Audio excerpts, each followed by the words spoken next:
Only with fishing with Phil, man.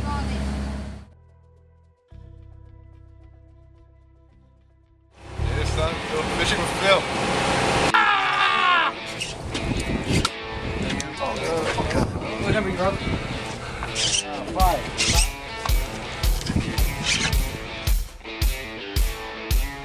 You talk about some big quality sand bass. We certainly have had it on the Native Sun here recently, and Friday night was outstanding. It was just as good as you could possibly want it on the great big giant sand bass, biting on the fresh dead squid full speed. And as usual, we were having an absolute ball on board. Everybody having fun. It's become one big family on the Fishing with Phil trips, and that's what makes it so doggone special.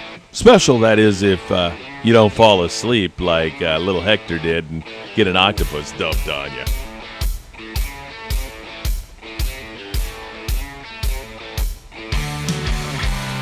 The bass bite was awesome, and there was big sculpin in there also, and it was just as good as you could possibly want. It started out a little bit slow, and then all of a sudden, as nighttime fell and we got a little bit later, the bass started to rain on, and there were some big bass. Biggest one, 6.9 pounds to Raul Martinez from Long Beach, California. But you saw Spiro in the very beginning. He had some big fish, as did everybody else. And there's that big 6.9 pounder, and there's Raul's sack. How do you like that kind of fishing for twilight fishing on the Native Sun Fishing with Phil? I'll tell you what, these fish were biting good. And if you fish it with the 20 to 25 pound mono, you're going to have to pull awful hard to get them out of that structure because they are tough. Fishing with Phil, quality sand bass and sculpin, baby. Yeah!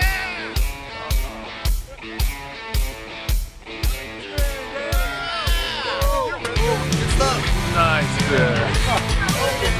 Nice, Jeremy. Beautiful. Yeah.